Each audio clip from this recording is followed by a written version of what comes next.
Assalamualaikum, salam sejahtera dan selamat kembali semula ke channel Abang. Terima kasih sangat-sangat sudi nak dengar cerita yang Abang nak sampaikan hari ini. Hari ini ceritanya special betul sebab disampaikan oleh seorang lelaki. Tapi cerita ni bukan pasal dia, tapi pasal mak dia. Sebabnya dia kata dia nak dedikasikan video ni untuk mak dia. Jadi Abang pun rasa memberi sokongan. Kalau berkaitan dengan mak ayah ni memang Abang bagi sokongan sangat-sangat. Moga-moga jadi kenangan dan iktibar. Jadi tanpa membuang masa lagi, sebelum kita mulakan cerita, marilah kita sama-sama berdoa kepada Allah Ta'ala. Semoga Allah panjangkan umur, murahkan rezeki, berikan kesihatan yang baik untuk kita semua dan permudahkan segala urusan kita dunia dan di akhirat. Dan semoga Allah memberikan syurga buat mak ayah kita di atas jasa-jasa mereka yang telah mendidik dan membesarkan kita daripada kecil sampailah sekarang. Dan semoga Allah merahmati kita satu dunia, mendapat berkat daripada rahmatnya. Amin ya rabbal alamin. Jadi tanpa membuang masa lagi, Abang akan mulakan cerita kali ini dengan A'udzubillahi minasyaitonirrajim. Bismillahirrahmanirrahim. Cerita yang pertama ni sebenarnya adalah pengalaman emak kepada Din. Din adalah orang yang menghantarkan cerita kepada Abang. Dia kata ini adalah pengalaman mak dia yang orang panggil dengan nama Cik Ani. Dan dia nak Abang ceritakan kisah ni mendedikasikan untuk mak dia. Moga-moga jadi kenangan dan hiburan kita semua. Jadi kisah yang pertama ni berlaku pada tahun 1991. Kalau tengok daripada keadaan penceritaan dan kawasan-kawasan yang disebutkan, dia berlaku dekat Gemas. Sama ada Gemas Segamat ataupun Gemas Negeri Sembilan, salah satunya. Kisah ni pada waktu tu, Ani baru berkahwin dengan seorang lelaki. Tapi lelaki yang dia kahwini, dia adalah anak lelaki tunggal dalam keluarga tu. Disebabkan dia anak lelaki tunggal dan mak mertua dia dah memang cukup tua. Jadi dengan kata lain, Ani ikut suami dia tinggal dekat rumah mak mertua. Tujuannya adalah untuk menengok-nengokkan mak mentua. Mak mentua dah tak berapa sihat, keadaan dah keperlukan pertolongan. Jadi menantu ni lah akan menambur bakti, membantu si suami untuk menjaga mak mertua. Jadi dia kata tak jadi masalah pun dalam nak menjaga mak mertua, sebab mak mertua dia memang sangat baik, senang, tak banyak cerewet, mudah dalam segala serbi. Tapi dia kata dalam banyak-banyak peristiwa sewaktu tinggal dekat rumah mak mertua dia, ada satu peristiwa yang betul-betul melekat pada ingatan dia sampailah sekarang. Dan peristiwa itu berlaku sewaktu Ani mengandung anak yang sulung. Tepatnya pada tahun 1991. Pada waktu tu, lupa Abang nak beritahu, rumah tempat mereka tinggal ni adalah berdekatan dengan surau. Jadi kebanyakan daripada masa, mak mertua dan juga suami kepada Ani selalulah pergi ke surau untuk berjemaah. Ani kadang-kadang ikut pergi berjemaah dekat surau. Tapi pada hari waktu kejadian, Ani waktu tu tengah sarat mengandung. Jadi memang tidak begitu baiklah untuk pergi ke surau, terutama pada waktu maghrib dengan isyak, sebab perlu melalui beberapa batas jalan yang agak gelap suasananya. Jadi lebih baik dia duduk dekat rumah.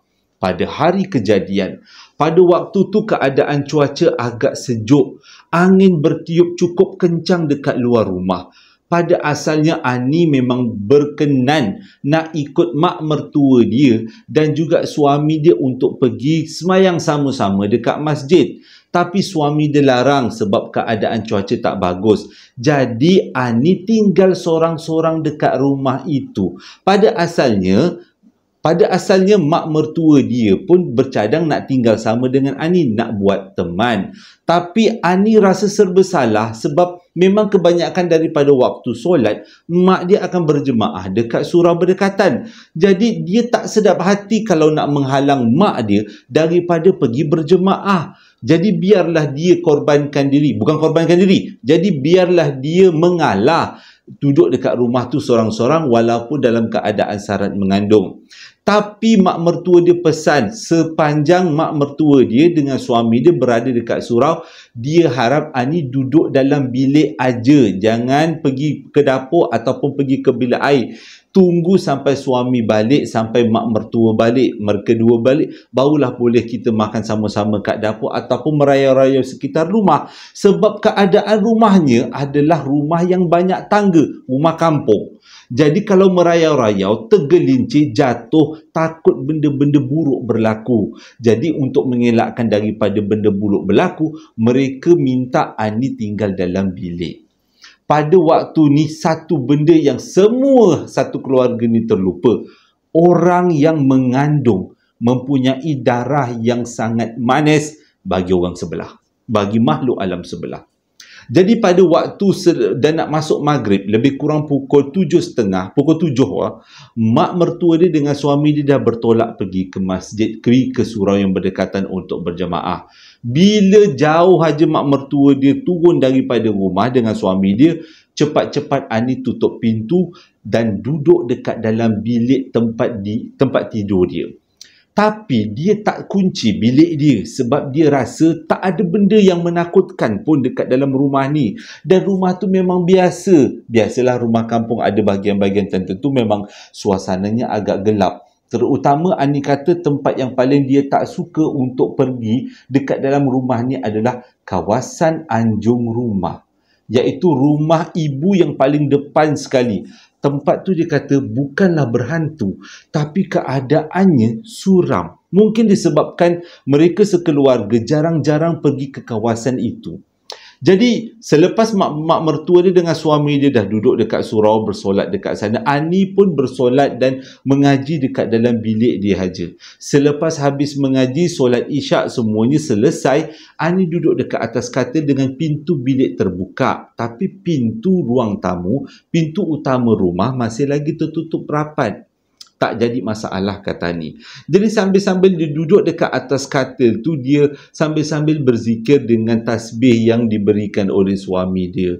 Sedang-sedang dia berzikir, tiba-tiba dia dengar pintu rumahnya terbuka. Pada waktu tu dia ingat pintu rumah dia terbuka. Dan dia ingatkan suami dengan mak mertua dia balik. Sebabnya pada waktu tu adalah waktu selepas isyak. Lebih kurang pukul 9.30 malam. Jadi Ani pun dengan selambanya keluar daripada bilik dan menjengah keluar bilik untuk pastikan suami dan mak mertua dia balik sampai rumah. Tapi punyalah Ani terkejut bila dia tengok ke ruang tamu yang pada waktu tu dia tak buka lampu. Pintu depan tertutup, tidak ada tanda-tanda orang buka. Jadi Ani rasa macam tak sedap hati. Ani masuk semula ke dalam bilik dan sambung berzikir. Sedang-sedang dia berzikir, tiba-tiba dia dengar bunyi tapak kaki di dalam rumah. Rumah tempat Ani tinggal adalah rumah papan. Rumah batu ada, tapi di bahagian dapur dan juga di bahagian ruang makan. Tapi Ani sekarang duduk di ruang atas yang mana semuanya diperbuat daripada kayu. Dan dia dengar bunyi tapak kaki berjalan. Pada waktu tu dia fikir masih lagi positif. Mungkin mak mertua dia dengan suami dia dah balik. Jadi Ani pun sambil turun daripada katil panggil mak dia. Mak dah balik ke? Mak tak dengar pun Ani balik. Mak balik, Ani tak dengar pun. Mak janganlah macam ni, seram pula Ani. Sambil dia menjerit-jerit memanggil mak dia. Sambil dia berjalan turun daripada katil dan keluar daripada bilik nak pergi ke bilik ke kawasan ruang tamu hadapan. Selepas dia keluar daripada bilik, apa yang dia nampak adalah gelap. Tak ada apa pun. Dengan kata lain, hanya imajinasi dia yang bermain bunyi tapak kaki dalam rumah. Waktu tu dia dah rasa sama ada dia bermimpi ataupun dia berimajinasi. Mana mungkin. Jadi dia masuk semula ke dalam bilik. Pada waktu ini dia tutup pintu untuk pastikan keadaan dia betul-betul selamat. Sebab pada waktu tu dia mengandung. Kalau apa-apa terjadi, dia punya nyawa terancam.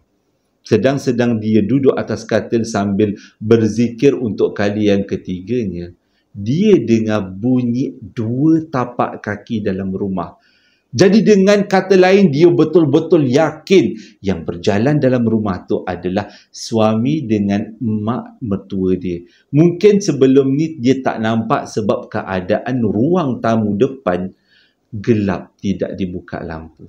Jadi Ani dengan gagahnya, dengan yakin membuka pintu bilik, turun daripada katil dan buka pintu bilik. Lalu dia tak keluar, dijengahkan kepalanya keluar daripada bilik dan melihat betul ke mak mertua dia dengan suami dia dah balik.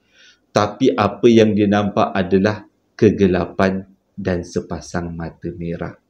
Dalam keadaan yang menggigil, Ani dengan perlahan-lahan mengundurkan badan dan kembali semula ke katil, semata-mata untuk mendapatkan kekuatan. Dicapanya tasbih dan dia terus berzikir. Tapi Ani terlupa buat sesuatu, iaitu menutup pintu bilik. Dia biarkan pintu biliknya terbuka. Pada waktu ni Ani cukup tidak ada tenaga, kakinya cukup lemah. Dia dengar bunyi tapak kaki itu mula melangkah setapak demi setapak, berjalan mendekati biliknya dan berhenti betul-betul di depan pintu biliknya. Ani memandang tepat ke arah pintu bilik dan menunggu apakah yang akan muncul. Dalam keadaan yang tidak dijangka-jangka, sepasang rambut panjang dengan muka seorang perempuan yang terkopik-kopik menjengah ke dalam bilik melihat Ani. Ani dengan keadaan tergamam memandang mata merah yang menjengah ke biliknya sambil mengucapkan Astaghfirullahalazim. Pada waktu tu, benda yang menjengah ke dalam bilik Ani terus terbang entah ke mana. Satu badan Ani jadi longlai. Yang Ani ingat adalah mencapai selimut dan cuba menutup badannya dengan selimut, mendapatkan kekuatan dengan terus berzikir. Dan selepas beberapa minit, tidak ada tanda-tanda benda tu masih ada lagi dalam rumah. Mungkin pada pendapat Ani, dia hanya datang untuk melihat, oh, ada yang mengandung. Jadi Ani terus berzikir. Selang beberapa minit, betul-betul pintu rumah mereka terbuka dan suara suami dan mak mertua dia memecah keheningan malam. Dan pada waktu tu Ani dengan penuh yakin suami dengan mak mertua dia dah balik. Dia turun daripada katil dalam keadaan menangis, berlari ke arah mak mertua dia dengan suami dia dalam keadaan yang betul-betul cukup menakutkan. Ani ceritakan pengalaman itu kepada mereka berdua, mengucap panjang mak mertua dia. Sejak daripada tu sampailah bersalin, Ani terus ditemani emak mertua dia di rumah itu sewaktu suaminya pergi solat di surau berdekatan. Cukuplah satu kali pengalaman, jangan diulang untuk pengalaman kali yang kedua. Sesiapa yang mengandung, minta perhatian. Jangan sesekali memberi peluang makhluk alam sebelah yang ada kalanya ganas untuk mengambil kesempatan.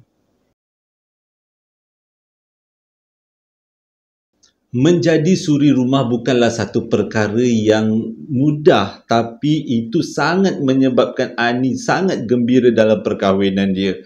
Walaupun hidup mereka tidaklah begitu mewah, tapi ditemani suami yang sangat penyayang. Dan walaupun suami dia bekerja sebagai seorang pemandu lori, tapi cukup memberi kebahagiaan kepada Ani. Walaupun ada suara-suara yang mengatakan Ani terpaksa menjaga mak mertua dia dengan begitu tekun, tapi bagi Ani itu bukanlah sesuatu yang menyusahkan, sebab apa yang dilakukannya dengan sangat ikhlas dan dia berharap keharmonian keluarga akan berterusan sampai bila-bila. Keluarga mereka umpama hidupnya seadanya, dengan suami bekerja sebagai pemandu lori. Tapi pada masa yang sama, seorang suami memang memikul tanggungjawab yang berat untuk menyara keluarga, isteri, anak-anak dan juga ibu yang sedang tua. Pada waktu ni Ani dah mempunyai beberapa orang anak, termasuk si pemberi cerita. Jadi si suami untuk menampung keluarga, dia melakukan beberapa kerja, termasuk kerja menjual telur ayam. Didapatkan telur ayam tu daripada reban-reban ayam yang berdekatan di sekitar kawasan Gemas dan telur-telur ayam second hand dijual dengan harga yang murah pada waktu tu dengan harga seposen sebiji telur. Jadi pada hari-hari tertentu si suami akan mengutip telur-telur dari sekitar reban-reban yang ada dan dikumpulkan di belakang rumah. Ani dan anak-anak akan bertugas untuk membersihkan telur-telur ini dan dijual kepada orang yang berkehendak, termasuk pembuat kuih, ada kalanya industri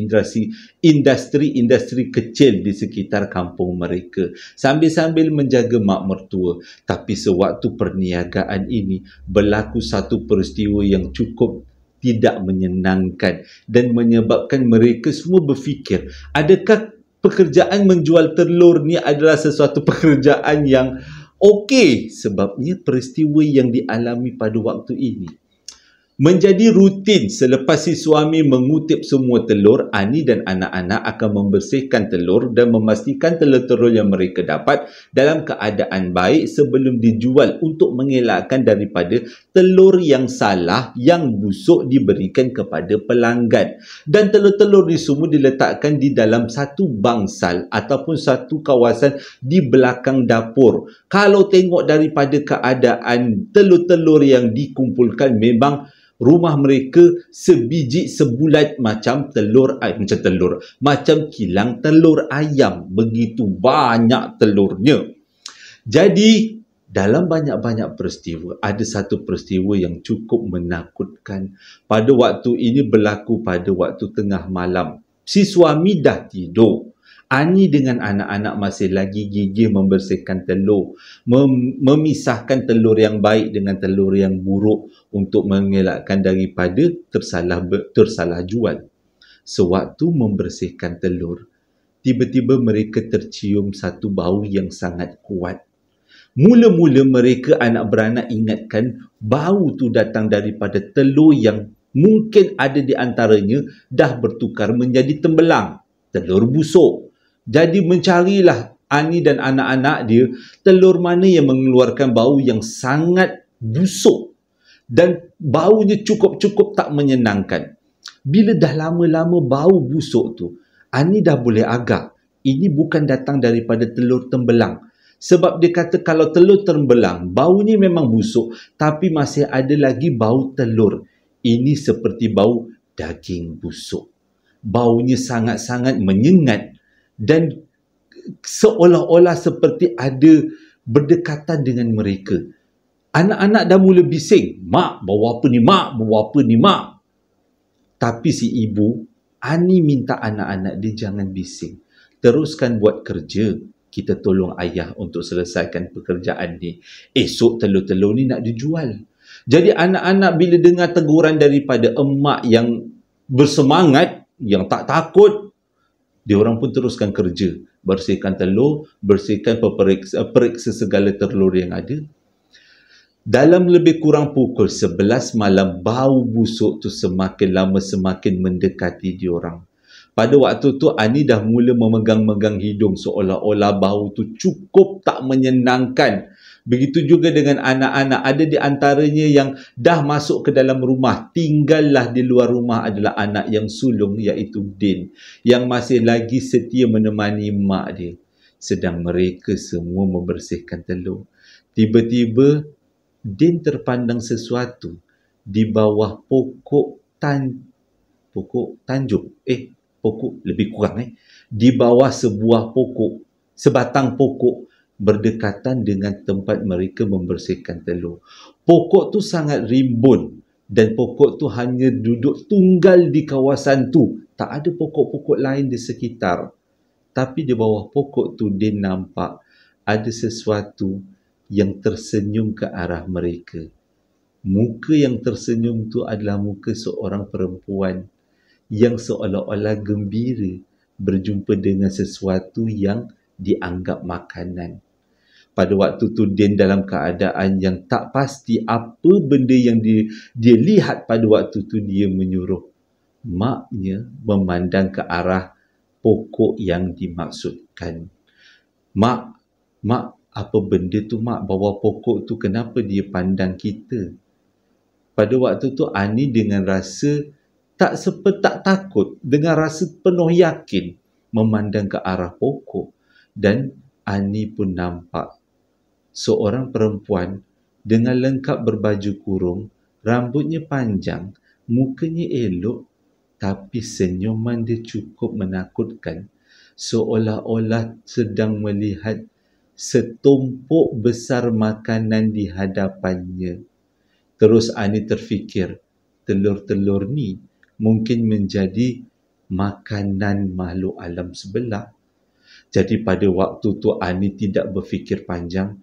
Dia membersihkan, dia menyelesaikan pekerjaan dia, dan dia mengajak anak dia, Din, untuk masuk dalam rumah.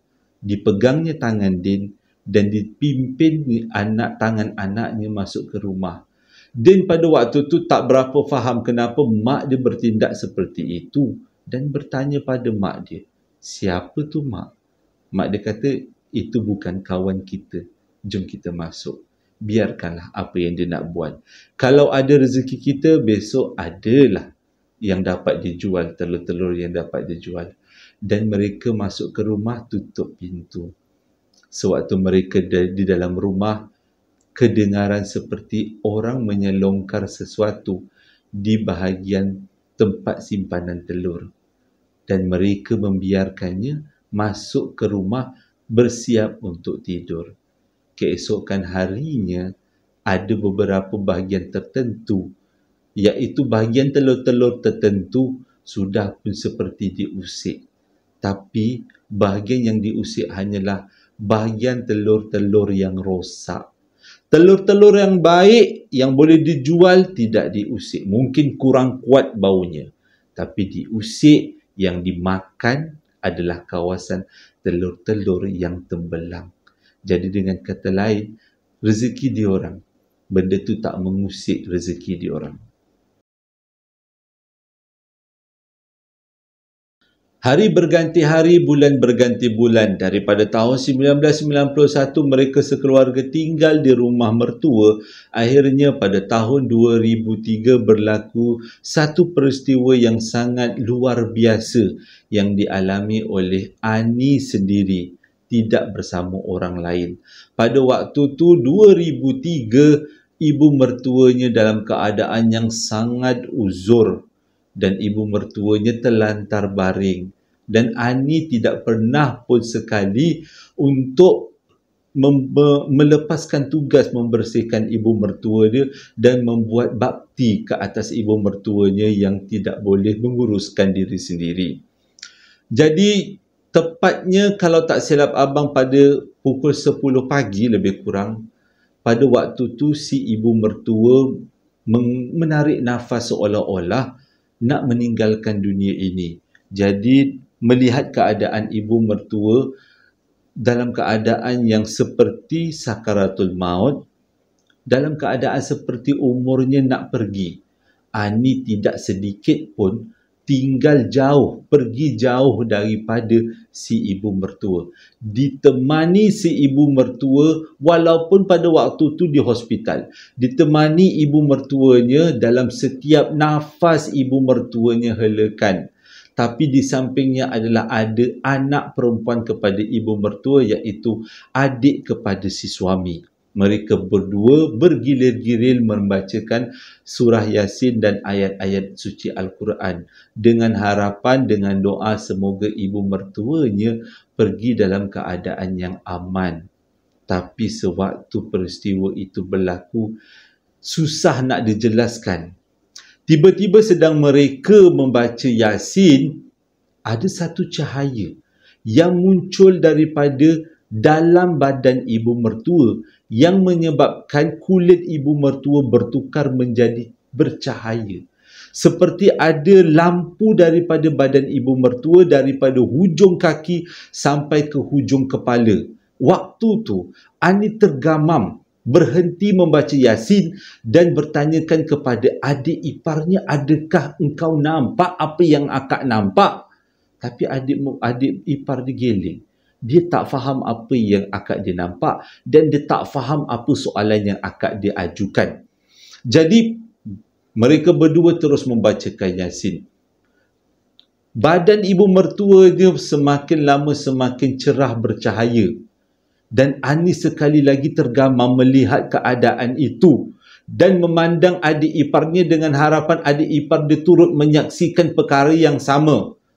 Selepas beberapa ketika, cahaya yang berada di badan ibu mertua semakin lama semakin malap, bermula daripada tapak kaki dan dia naik ke lutut. Cahaya itu bergerak naik ke perut. Pada waktu tu Ani tak tahu macam mana nak jelaskan dan dia hanya bisikkan kalimah suci, mengucap selawat di telinga ibu mertua dia dengan harapan ibu mertua dia akan ingat Allah Ta'ala sewaktu roh meninggalkan jasad. Walaupun Ani tak tahu sama ada yang bercahaya itu adalah roh ataupun apa, tapi Ani tetap membisikkan syahadah di telinga ibu mertua dia sambil ibu mertua dia berkumat kamit mengikut syahadah yang dibacakan oleh Ani. Cahaya daripada lutut naik ke perut, daripada perut naik ke tangan. Cahaya itu semakin lama semakin seperti nak meninggalkan badan. Kaki sehingga ke tangan, keadaannya seperti malam, tidak lagi bercahaya. Dan akhirnya cahaya itu daripada tangan naik ke dada. Sewaktu itu, nafas ibu mertua semakin laju. Ani memperkuatkan bacaan syahadahnya supaya ibu mertuanya terus tabah dan mengulangi bacaan itu. Dan akhirnya cahaya itu berada di leher ibu mertua dan seterusnya hilang. Pada waktu tu Ani tergamam. Adakah ini roh?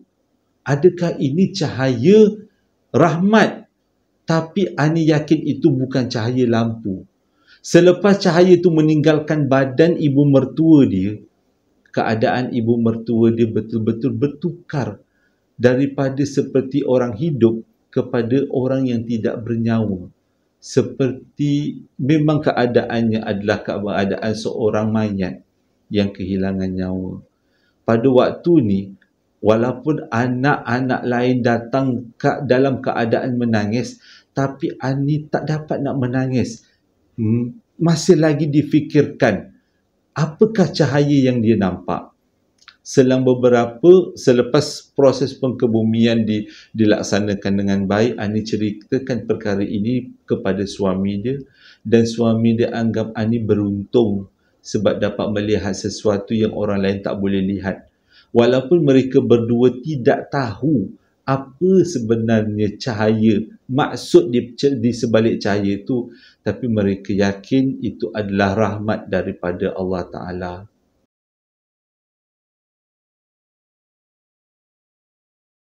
Terima kasih sangat-sangat sudah dengarkan cerita yang abang sampaikan. Kali ini abang sampaikan ceritanya lebih teratur, slow dan abang sampaikan satu persatu. Semata-mata abang nak dedikasikan cerita ini untuk Cik Ani. Kak Ani lah. Kak Ani mungkinlah Cik kakak ni. Cik Ani. Khas cerita ni untuk Cik Ani. Nanti si anak Din minta beritahulah pada mak. Dan cerita ni memang betul-betul memberikan kesan kepada abang. Dan abang cerita dalam keadaan yang sangat seronok. Tak pernah abang cerita keadaan yang serius macam tu kan. Lepas ni santai-santai je. Sebab ada juga yang komen kat abang, jangan terlalu santai waktu bercerita. Pastikan anda betul-betul bercerita dengan penuh keyakinan. Tadi penuh keyakinan lah. Jangan cakap abang serius nah pula. Terima kasih sangat-sangat sudah dengarkan cerita kali ini. Terima kasih sekali lagi yang memberi sambal lara, perapan sate. Dan terima kasih pada semua yang memberikan cerita. Harap-harap cerita yang abang sampaikan ini dapatlah menghiburkan. Hingga berjumpa lagi dalam 2 hari akan datang. Assalamualaikum warahmatullahi wabarakatuh.